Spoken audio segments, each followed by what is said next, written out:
Hello, everyone. Welcome to the final presentation of Focal. Our team consists of me, Razak Singh Garewal, Peter Myers, Mitali Botnis. And over the past year, we have been advised by Annette Hahn, Professor John Stamper, and James. So first of all, introducing what is Focal. Focal is an end-to-end assessment generation and evaluation pipeline for online learning.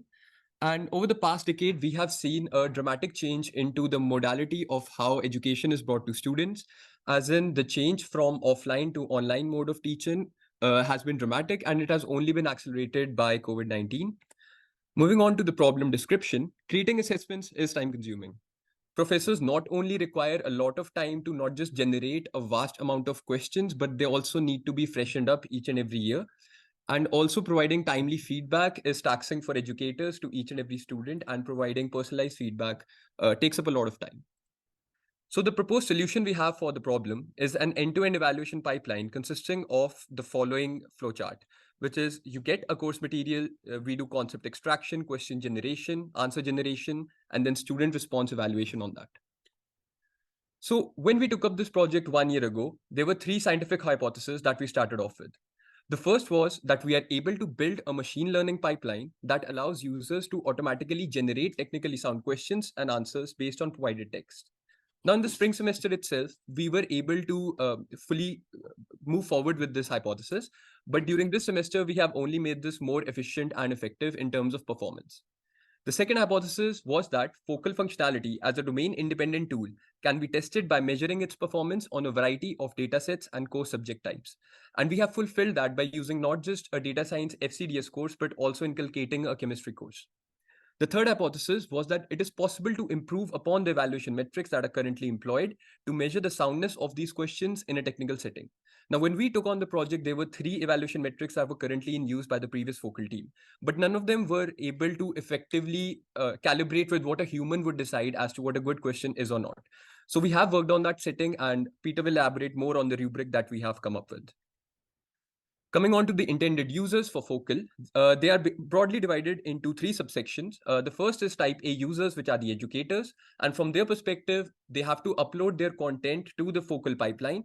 And in return, they get a list of generated questions, the correct answers, and also feedback for each and every student who attempts these questions. The second type is the type B users, which are the students who receive these list of questions. They provide their own answers and get feedback as to how well they did. And the type C users are the researchers. So we have, to enable further research through appropriate documentation, we have created a GitHub repo and a list of what we have done and what future work might be. The major features of Focal are mainly question generation, answer evaluation, which I can elucidate further with the following functional diagram. So basically, you can see that, first of all, there are educators who upload their reference material to the user interface. That goes to the concept extraction model. You get a list of proposed concepts. And earlier, what we used to do is we verified these through educators, but as Focal got more efficient and performed better, we now skip that part so as to take less time from educators. So once you have these key concepts and you have the reference material, that goes to the question generation model. You have a list of questions. The question answer models get a list of correct answers for those. You get the answers from the students. Both of those go to the evaluation model. And then you have student responses, which go to both the students and the educators. Moving on to the non-functional requirements, first of all is performance, which was vitally important. Question generation and answer should be in less than 5 minutes, for which we have a demonstration in future slides. And the student feedback should be in less than 2 seconds. For accuracy, the question should be logically and pedagogically sound and vary in complexity and style. And answers that are generated by the question answering model are correct and robust to all possible solutions. For usability, a simple UI is necessary for people who are not familiar with this technology, and also it should reduce the burden of assessment for educators. In terms of scalability, it should be domain agnostic, which we have inculcated by use of multiple courses, and also it should be able to incorporate different class sizes and setups. We have proper documentation for maintainability, and of course, student privacy is paramount. For the resource requirements, in terms of hardware, the system requires a server or cloud-based infrastructure to run the ML models that generate these questions and answers. For software, it requires a bunch of natural language processing libraries and also GPT and T5.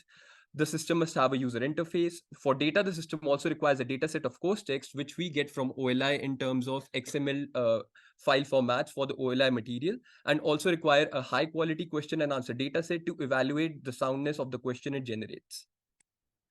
For human resources, it requires a team of developers, data scientists, and of course domain experts to design, develop, and test the system. And also we required some teachers assistant, educators, and students to test and provide feedback on the system. In terms of time, the project requires a year-long capstone timeline to complete the research goals and formalize a workflow. But we also have a lot of future work and believe that future research iterations will fully develop Focal into an end product. Handing over to Mitali. So our project comprises of using the OLI webpage of mainly two courses, a graduate level data science course and an undergraduate level chemistry course. So in terms of the OLI content, we had a hierarchy structure, which you can see here in figure 4. We had units, modules, topics, and then text content.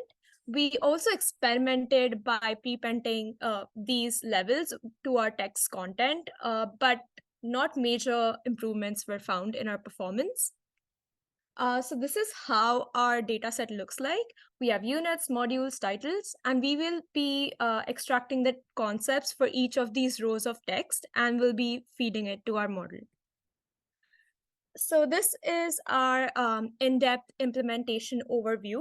So as you can see, we have the input data in XML format. We will then be performing a few pre-processing and cleaning techniques and extract the keywords as well as the content. The next module is the concept hierarchy extraction, where we extract the concepts using a few naive as well as model-based methods. And we have also manually removed invalid concepts if required. Then the next phase is the main phase, which is the question and answer generation, where we are dealing with mainly two types of questions, the first being short answer type and the second being multiple choice. So in terms of short answer type questions, we also will be extracting the relevant passage as well as the answers. And in the multiple choice type questions, we will be extracting the distractors and we'll be finding out the appropriate answer. Once we get these questions, we will be ranking them, and the top few questions are then sent to our evaluation phase, where we use model-based human experts as well as information score and other metrics to score these models. On the side of the student, once the student gives his answer, we'll be then checking if the type of question is a short answer type or a multiple choice. If it's multiple choice, we'll just be performing exact matching. But if it is a short answer type, we'll then be comparing different metrics like Blue, Rouge, BERT-based, and GPT, and then we'll be tabulating the scores. In terms of test design, we have experimented with around 5 to 6 different methods. So there's information score, which gives us the relevancy of the question in terms of the extracted concepts. We have also used 4 human experts, 3 of which are subject experts, and 1 of whom wasn't a subject expert, to kind of see the generalizability of our scoring techniques. We have also performed model-based classification, including GPT-3 and GPT-4. We have perplexity score, which again gives us an accuracy of how well our model will predict the output. And then we have cosine similarity and exact matching. So this is the entire overview of our tasks. We started with a comprehensive survey of different literature, then moved on to the concept generation phase and evaluating the best strategy for concept generation. Then we moved on to question generation as well as prompt engineering, and then evaluation of the best strategy for it, and same for the answer generation. And the last phase was just end-to-end testing as well as documentation and report. I'm moving on to Peter. Yeah, so I'm going to talk a little about the concept extraction techniques that we tested throughout the year. So really the purpose of the concept extraction is that we found that if you were to simply prompt a large language model for questions about a block of text without an associated list of concepts, you would typically get multiple questions about the same thing and not broad coverage. But if we were to extract those concepts first, we get a broader coverage of the course text. So we tried 5 different things for concept extraction.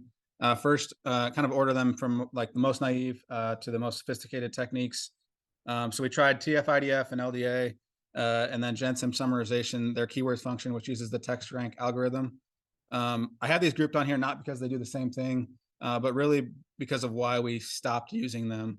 So this was it was less about the actual results we were getting and more about had a pedagogical, a conversation about the pedagogy of these types of concept extraction. Actually started in our final presentation from the spring semester in a conversation with Professor Nyberg, where he brought up, like, as an educator, if you were given a chapter and you asked for the key concepts of that chapter, you would personally, and most educators would never define them as single words, or because they just can't contextualize within the broader like corpus of the text, all that needs to be associated with those words. So we wanted to test new methods that could add that extra layer of context to make the concepts more rich and applicable for question generation. So next thing we tried was knowledge graphing using GPT 3.5 and Neo4j. So you can see there's that extra level of contextualization here, where you have connection between keywords in as far as what they do and how they're connected, adds that level to the questions. Unfortunately, we just didn't really have time to tune this properly to get the results we were looking for. That is an area we've identified for future research, because we think that if you can add the technique we use, where I'll show on the next slide, with this knowledge graphing, and you can combine those two, you could get some really solid results as far as understanding the course concepts. So we ended up using for concept extraction was large language models. Specifically, we tested GPT 3.5 and GPT-4.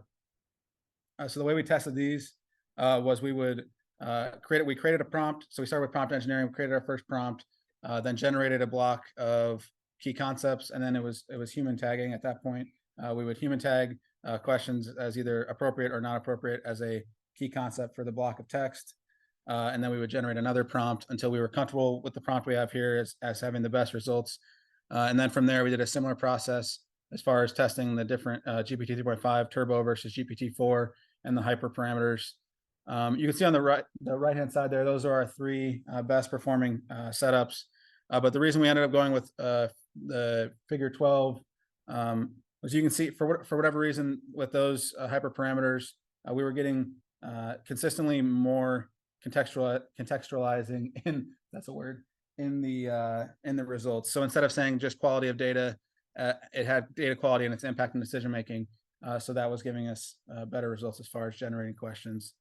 So that's kind of how we ended up with our concept extraction technique that we'll use in our final pipeline for this semester. So moving on to short answer type question generation. So this is just kind of like an example of how the model will be implemented. We have the XML data. We are filtering it to remove any document metadata, because we found out that the language models also incorporate stuff like document ID and other document metadata, which gives useless questions. So after we get the data set, we'll be extracting the paragraphs as well as extract the concepts based on the strategies which Peter just described. We will then be extracting the question and its respective answer. So last semester, we kind of tested with encoder and decoder architecture models of BART, T5, BERT-to-BERT, as well as GPT-2. And then this semester, we moved on to more large language models of GPT 3.5, 4, and open source models of Llama and Mistral. So these were just some of the examples which we found during last semester. And we had certain surprising questions like, what does NAN do? Or how many eggs are required to make a cake? In what units will we examine these concepts? And also, according to our transformer models, NAN is a nurse. So this just gave us an example of how much more complexity is involved in this phase. So we moved on to large language models. So this semester, we tested with the APIs of GPT as well as Llama and Mistral. We also experimented with few-shot prompting, different prompt engineering techniques, as well as different hyperparameters. And the prompt highlighted in red is the best prompt we could find. We also tested with few-shot prompting, but it didn't give us any significant improvement. And the example highlighted in figure 15 is actually the best combination of hyperparameters we found for GPT-4. Moving on to question evaluation. Yeah, so I'm going to go into question evaluation. So again, so this is something that we identified in our final presentation at the end of last semester and then early on in this semester, was that evaluating the questions in an automated manner was going to be something that was really important for the success of this focal, not only for us for this semester, but if we want to make this something that's used in production, having high quality questions consistently is very important as far as getting buy-in from educators and students alike. So we tested in the spring semester were 3 different methods: were information score, perplexity, and then using a GPT-3 classifier, which we had fine-tuned with a small block of hand annotated questions. Information score essentially is a measure of the overlap in tokens between input text and your generated question. Perplexity is measuring a model's ability to kind of predict the next token in a sequence, which we use as a proxy for answerability of the question. And then, like I already talked about, the the GPT-3 classifier. So what we did was we prompted, or we used all those methods, and then we had humans evaluate this same block of questions. What we found was none of them had really any significant relation to a way a human evaluates a question. So we knew there was definitely improvement that needed to be done there. And then we had a conversation again at the beginning of the semester. This was actually James brought this up in kind of reviewing our work from last semester, was that we hadn't really firmly defined what sound versus what not sound was. So we were having humans evaluate these questions without a strict rubric for what that meant, what a good question meant. So we ended up working off of kind of off a paper that John and Stephen produced and their team produced over this summer, where they use rule-based metrics and then also GPT-4 to evaluate a question based on item writing flaws. So they were specifically talking about multiple choice questions. So they had a lot of those rubric items. They had a 19 part rubric. A lot of them didn't apply to our question specifically because we want to be general to both multiple choice and short answer. So we pared down that rubric item, and then we kind of followed the same methods they used as far as using the GPT-4 to grade questions based on those rubrics. You can see our rubric items here: our grammatical accuracy, ambiguous. So essentially that's saying that there shouldn't be grammatical errors in the generated questions. Ambiguous or unclear information, the question should be clear and unambiguous. It shouldn't have unnecessary information in the stem. It should be of pedagogical value. It should be of educational value to students in the given domain, and it should cover a key course concept. What we found, it seemed like it would kind of be a straightforward thing to generate a rubric. What we found is that it's never as straightforward as it seems when you're trying to make something that is kind of naturally subjective into as subjective as possible. So we have we kind of identified some issues, which I'll talk about in a second. So what we did was these are the prompts used. We had GPT generate a response as yes or no for each rubric item, and then also extracting what key concept is covered by the question. And then lastly, grading the question on a scale of good, fair, or poor. For us, we're defining good as a teacher can just use the question with no changes needed to it. Fair is it's a value to them, but there's probably some tweaks that need to be made. And then poor is it's just not usable at all. So we found, so here's some of the results from the FCDS graders. So these FCDS graders were TAs from FCDS. And what we found was we had some pretty promising results as far as being what we call 2 bins different. So that's good to the human rating it good, GPT rating it poor, or vice versa. So in the first grader, only 5% of the questions were 2 away. For the second grader, there were 11 away. But what we found was really interesting as we were looking at these numbers is we did a piecewise between GPT and the human evaluators together. And we found that in every single category, each human agreed more with GPT than they did with each other. So that was really, it brought up a question of whether, I guess kind of brought up the idea that we will need in future work more iteration on a either a new rubric that kind of adds more objectivity, or some way of instructing the graders so they're all on the same page. Specifically, one specific example of that here is if you look at the gratuitous information for the first grader. So they were only agreed on 22% of the questions, which in the other grader was like 75%, close to 75%. So that kind of gave us the idea, or that gave us the thought that that probably was less about the actual GPT evaluation and more about that evaluator not understanding that rubric item as well, or having a different understanding of what that rubric item actually meant. So that's kind of what we got from the MCDS. And then if we go into the chemistry, again, this is kind of going back to humans evaluating things differently and humans interpreting that rubric item differently. The chemistry, we had a lot more questions that were 2 bins different. So they were over a third of the questions were 2 bins away. Kind of the hypothesis behind that is that our chemistry expert was a postdoc, had a lot more expertise in the subject matter material, and probably had some experience teaching, so they could identify things beyond kind of that first level into what they would actually use as an instructor. So I think the interesting thing to note is some of the error cases that he brought up to us, because we kind of talked to them. We had a conversation with him after the fact, because he had some really valuable insights from kind of a qualitative standpoint. So what he saw was there were irrelevant questions that were being rated good by GPT that were poor, specifically like the when did the supernova explosion that created the Crab Nebula occur? So that was brought up as a anecdote at the beginning of a chapter to introduce a concept, talking about X-rays in this case. So while that was part of the course text, they did say when that happened in the course text. It's not actually a value to a student in a chemistry course. There's no need for them to know when that happened.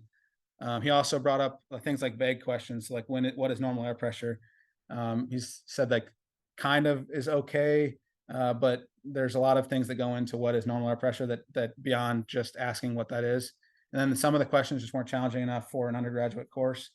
So that's something that we talked about as a risk, is trying to have varying levels of difficulty, but making sure they're difficult enough for the domain you're working on. So he just said that knowing what symbol is the gas constant just simply isn't hard enough for a college student learning chemistry. And then lastly, this was something that was really interesting to us. He noticed some like hallucinations from GPT-4.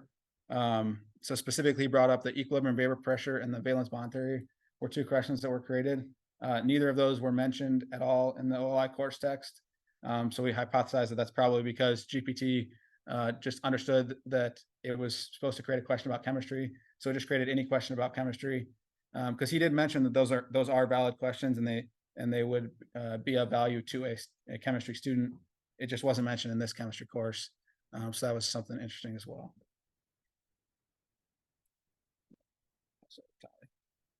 The last phase of our question answer generation for short answer type questions was having a summary and then evaluating the student's answer. So this is just a summary of all the methods we used in this process, just to get an idea of the energy consumption, the memory usage, the time taken to generate the questions and the answers, as well as its performance. So performance is calculated by having a weighted sum. So we have just given a weight of 5 to the number of fair questions, and I've added it to 10 multiplied by number of good questions, which are rated by GPT-4 based on our custom metric.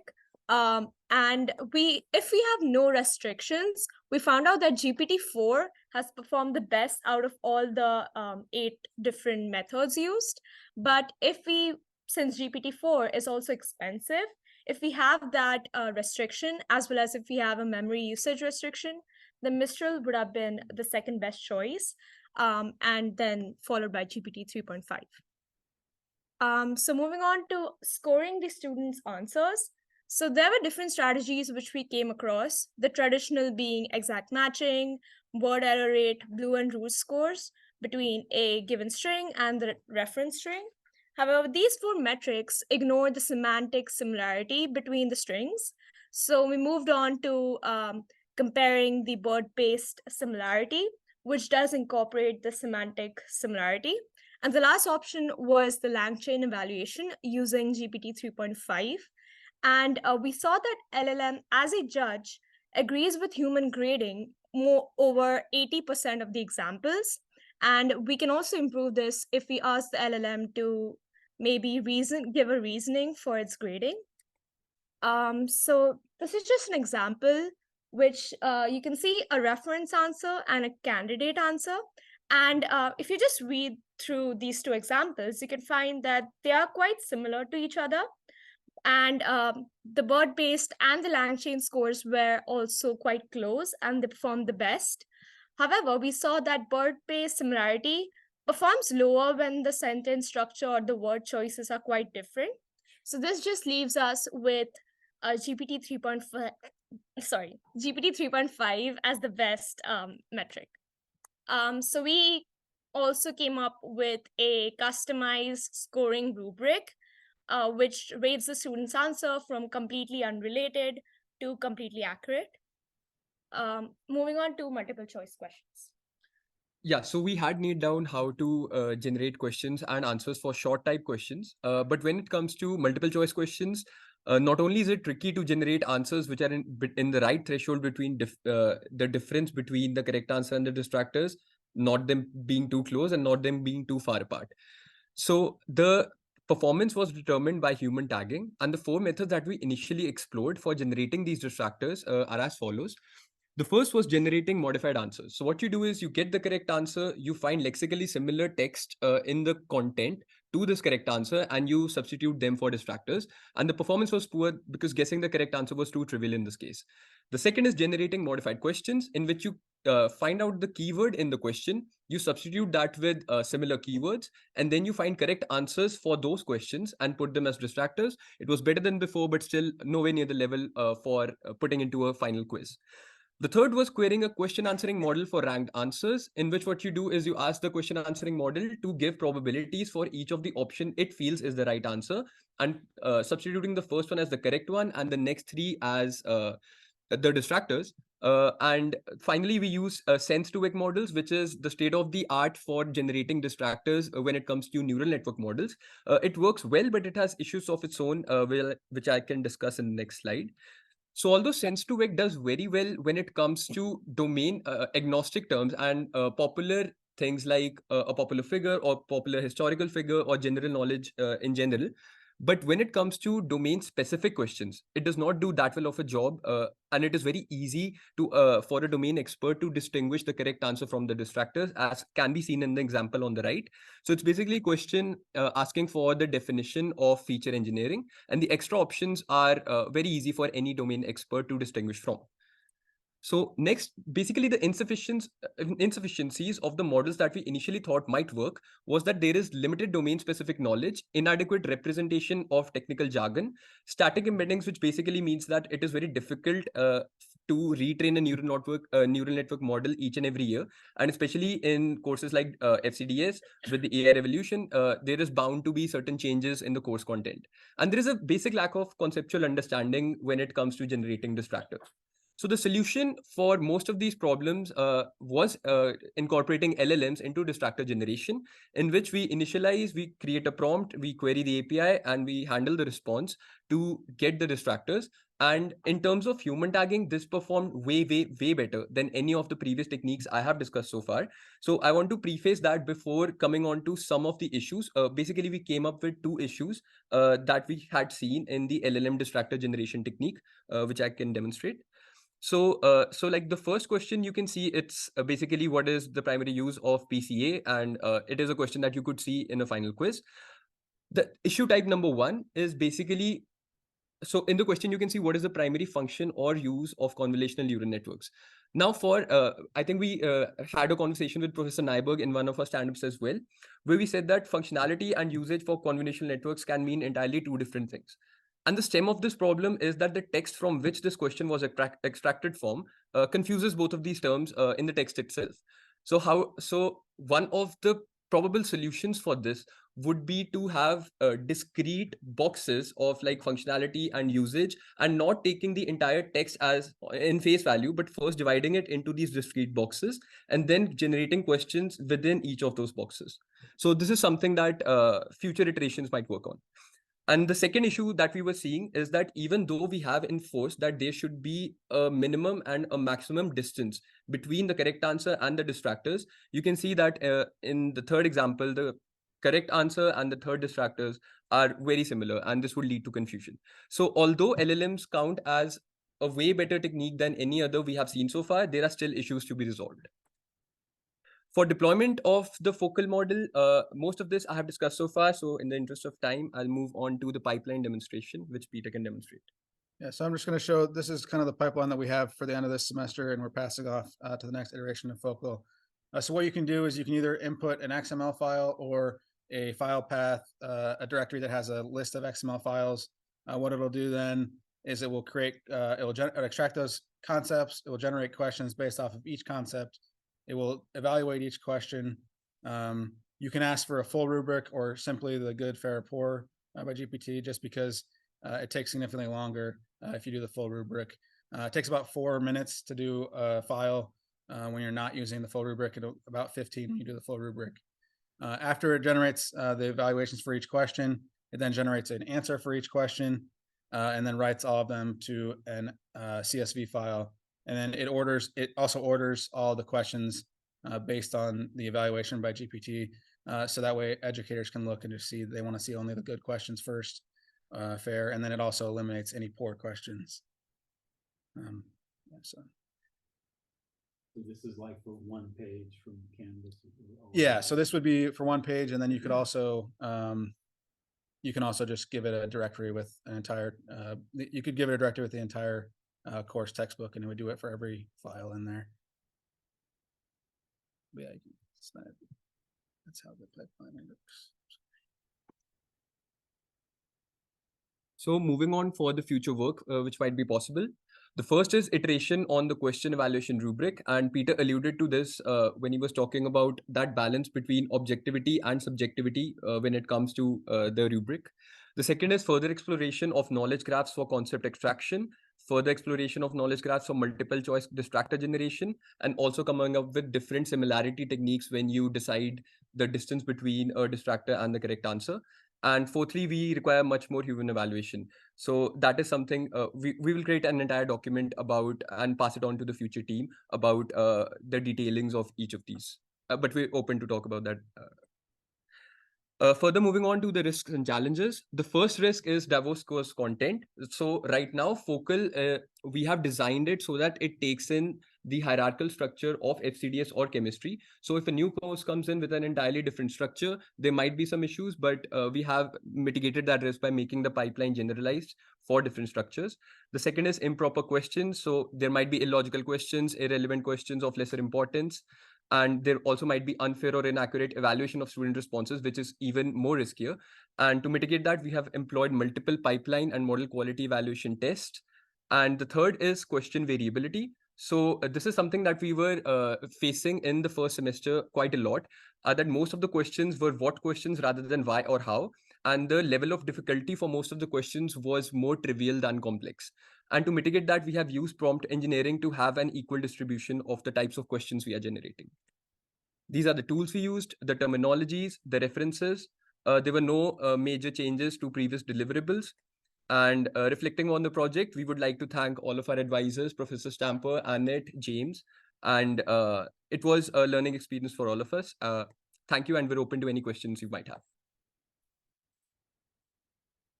We'll go back to the reflection slide there for a sec.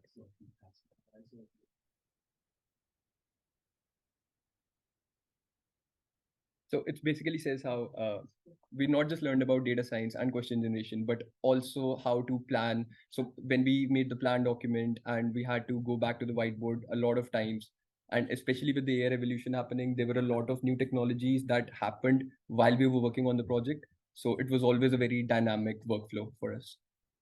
So you guys made a ton of progress. I think that, compared to where the last team ended, especially with the lack of useful metrics, it was sort of fortuitous that all these large language models started dropping. And I think this is a really excellent example of how a team can leverage them, but without being sort of seduced by them into thinking that they're perfect. really appreciated the discussion of the different options that you looked at and the evaluation of the different models. That's really great. You mentioned early on, taking the educator out of the loop in concept identification, which to me sounds kind of scary because there's an assumption that a quiz is going to cover all of the concepts in the module. Even if I don't need every student to answer about every concept, I want to mine them all so that I get the largest number of questions in my question pool, so I'm not getting the same questions. So, so for me, I would be happy to do that if you could talk to me about, for example, precision and recall with concept extraction. So, how did you reach the decision that it was okay to not have the educator in the loop? Or was it just an option that you provided so that if somebody wanted to, they could run it without stopping the first check concepts that were extracted? I can answer that. I think it's more of an option that we can provide, that if the level of questions that an educator is seeing is good enough for a quiz, so every time they do not need to verify the key concepts that are generated and go through each and every one of them. But of course, if you would want to verify them individually, that is totally an option. That's it. So one of the things that go ahead. If you want. I would say that's something we kind of identified as too, is to pass on to the next group, is trying to get hand annotating concepts of a block of course text and then comparing their annotations directly to what is output, to see if not only if those ones that are output are good, but if it covers all of the ones that a human would annotate. Right. We just ran into the problem of not having enough time to hand annotate them. So, I mean, the good news is that I think you actually have something that's pretty close to being something I would want to use. Okay. And that was not true in the Capstone. So I think maybe this could be a task just to sort of build up the marketing literature for Focal. And then I think for somebody that's working in like a new course domain, taking them through something where they can look at the concepts extracted, highlight the ones that were missed, throw out the ones that were bogus, might be sort of a way of getting started with somebody, as well as maybe, a focus of future research. I think you're going to get a lot of variance in how well the language models do this based on the subject domain that you're getting in. So the fact that you're kind of clear about that. Let's see here. So you did a good job of explaining what concepts were and how concepts kind of evolved over time, which I think is good because that was one of the criticisms that we had early on. And then there was a little box in there, manual bad concept removal. So when that was turned on, did you measure the impact? Is it something where it's super easy for somebody to quickly look and check off things that they don't want, or does the human literally have to go back to text in order to decide? Because if that's super fast, then it's something I would probably just do. And if it's more that there's false positives and not a lot of false negatives, then it's just like cleaning out the junk, right? Right. So as the methods kind of kept on evolving, more human annotation or like removal of the concepts was required. Like originally when we just had knowledge graphs and the previous naive techniques, a lot more manual removal was required. But as we kept on evolving to language models and knowledge graphs using language models, less of the human manual removal was required. It also became a lot more of like a nuanced removing of concepts, because before it was like, or when we first started, these concepts were like just way wrong and anybody could see that. But it became towards the end of things that would pass like initial check, but we would have to really look and see why they weren't related to that course concept. So yeah. Yeah, the Crab Nebula, that's the kind of error that you want to see. Because the system is probably not in a position to make that decision. Years ago, we had a contract working with Paul Allen's company Vulcan to do question generation, and we had a similar problem with the chemistry text where there was an anecdote about a candle and what happens if you put a can over the candle to start with oxygen goes out. Well, you know, generating that question about what happens if you put a can over a candle, what they're looking for, but it's fair game for a system if you give that text. So I think that's fine. So I think the good news there is that the appropriateness errors that we're seeing are ones that are worth talking about. And it's almost maybe beyond what you would expect of a large language model, unless you now go in and give more hints about the text, right? So let's say, and this could be a future thing, is that if you have an anecdote or an illustrative use case, and you're literally labeling that, you know, with italics in the learning material, that might be an hint to ignore that. You know, when you're doing question generation, it's really not something extracting questions from. So I think there is still some issue here with getting the right correlation to the judgment. You probably didn't have a large enough group of evaluators. There were probably variants in their native speaking ability of English. And we all know that the large language models, if they do one thing well, is that they've achieved a certain fluency in English grammar based on what we've read. So that might be the cause of the disagreement on some of those things. But I think you already said that you're going to try to. I'm really glad that you know, took the 18-point or whatever it was rubric and then narrowed that down to 5 things that you thought were operative here. But gratuitous. Yeah.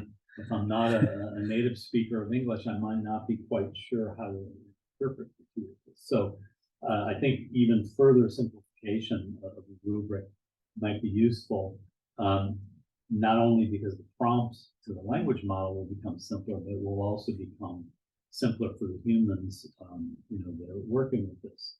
So, you know, without a loss of fidelity, I think it would be nice if you could reduce that down, and then that might actually snap the, you know, judgments of the humans involved. Yeah. We had like the conversation of like we talked about like objectivity versus subjectivity, because like we could create a rubric that humans and GPT would be very close on, but we were discussing whether that would actually match the way humans actually grade questions. Like if you're an educator, you're not typically looking at like, is it over this length? Yes. You're looking at it as a question in the context of the course. So we're trying to like balance one where GPT-4 and humans will grade the same, but also how they actually grade as a human. Yeah, and you know, this leads into a discussion of the BERT similarity versus LLM as judge for scoring the student answers versus the reference answers. You would imagine that in a much more homogeneous educational context, that you might be able to do just fine with BERT, because people are learning right from the text, and their own language ability allows them to basically generate answers using the terminology and grammar they've been presented with. And that's part of learning sort of a domain style, especially if you're in finance or legal or something. But I really like the fact that you showed that GPT 3.5 is more resilient to variance in the structure and the word choice, because that's a big challenge, you know, graduate education, because you have to accept answers that are maybe a little more naive in their choice or in their grammar, because if they're correct, they're correct. And I think that that's actually part of the bias in the use of AI for education. So I would encourage you to really focus on that. That's a super interesting topic that might even turn into a paper. My last point is, you know, you admitted that generating distractors is still hard, and distractors are super annoying for an educator, because you typically want to do them quickly after you have the good answers. But if you don't do them right, you're going to die in this answer review with the students, because they're going to say, whoa, this is actually supported by the text, and having just generated a bunch of new quizzes this semester for a brand new course, I'm feeling this pain right now. So here's an idea. What if you, when you ask the language model for distractors, why don't you ask it to give an explanation for why it's not correct? Then at least you'll be prepared, for when the student asks. And we all know that Canvas has that little explanation box. I don't know about OLI, but in Canvas, you have that little explanation box for when somebody, gets a wrong answer, you can actually explain why it's a wrong answer. That's kind of nice. And I think you might want to push to that level because essentially if there's a good explanation, then it's a good distractor. Yeah. So even if it looks fluent, and the language model thinks that it's an English sentence that might have been generated from this text, it's not a good distractor unless there's some evidence or justification for why it's not a correct answer. Makes sense. Yeah. John, do you have any questions or James? I do. If you were given an option to pick another course to do, how would you decide? Why do? I mean, if we're talking about like for domain agnostic sense, I think going away from something that is like a science to maybe like, I don't know, like a history course, something that's vastly different. Because I mean, both of these are like kind of science domains, obviously different within the science domain, but maybe something like vastly different, like a history course or something could be an interesting thing to look at. I think like maybe some course related to math, because we saw that like in numericals or just like those type of questions, our models aren't doing that well off. So probably like improving the performance on equations or just chemical reactions or math in general. So that could be a course which I think we can improve on. Yeah, especially to know where the limitations of Focal are. A course that is more related to quantitative analysis rather than qualitative. So I would assume that for an English or a history course or an arts course, it would like perform better questions than it would for a physics or a mathematics course. So making those comparisons and diagnosing where the difference is and where it's going well and where not would be interesting for sure. It'd be interesting to try. I mean, this is next semester, obviously, when it comes out, but the Gemini Ultra, they claimed, and at least in their release, that it was significantly better at math than GPT-4. Who knows if that's true, but that'd be interesting to try like a math course with that new model as well. Might be a nice topic for a Google grant proposal. So those are great answers. And I'll go back to John in a second.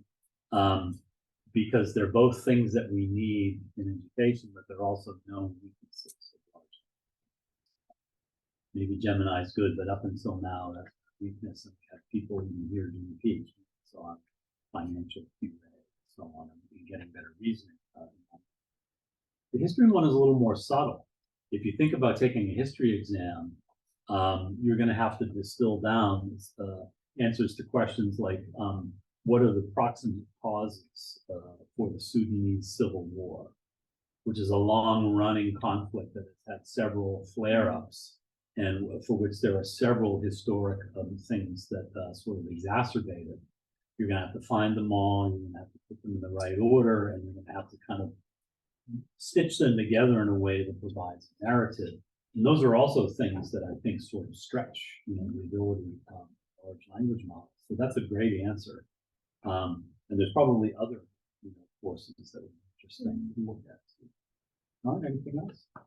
Yeah, I just I wonder in math might not be great with the large language model, but in some ways it's easy because there's kind of these templates, right? You can create tons of problems. Yeah, I think I agree. History might actually be really, really hard because of from like a high school history where you're asking dates, maybe that's fairly easy to do, but I agree with a lot of times I think it would involve a lot more like the knowledge graphing of like tracking, because a lot of times those questions on history courses like at the college level are usually involve themes that go on throughout the entire course. So like identifying and tracking like things that happen to a theme. So I think like knowledge graphing would be really important for that type of. Yeah, So- I also think like, yeah, because the ability to BS your way through some of the techniques that are used in like essay grading. Yes, I think probably you'd have to come up with a hierarchy of sort of language complexity and also reasoning complexity. So, you know, if I ask you to draw an analogy between the impact of the industrialization of pottery production in ancient China, and then compare that to, you know, Henry Ford and the Model T, the impacts that they had on society at their time. Wow. You can't do that unless you can really abstractive reasoning and sort of analogy. But I think, you know, LLMs are probably ready to start taking the farm, because there may be exams out there. So maybe what we need to think about is, we're going to do history, what's the right way to sort of explore the curriculum so that we can grow towards college level history from grade school type concepts. Because I think that's one of the things that's a weakness of LLM research, is that they shoot for the moon, make it read everything in the world, and they can't give a good explanation of why it gets bad answers to simple questions and amazing answers to super complicated questions. Well, it's just stored there in the abacus somewhere. As educators, I think we would like to feel that there's a sort of almost like a hierarchy of concepts. And that if I'm going to teach a topic overall, and let's say it's like MCDS, now what I want to do is look at the development of concepts through the entire curriculum. And then they're going to be touched on in each course, each core course. Okay, we do a little bit of cloud CDS, but then we have cloud computing course where we return to the same concepts, but maybe elaborate a little bit more deeply. That could be another really interesting, you know, way of thinking about it. Not thinking about the courses in isolation, but thinking of it as part of a pedagogical sequence and how the concepts develop. Anything else, John? Oh, thanks, guys.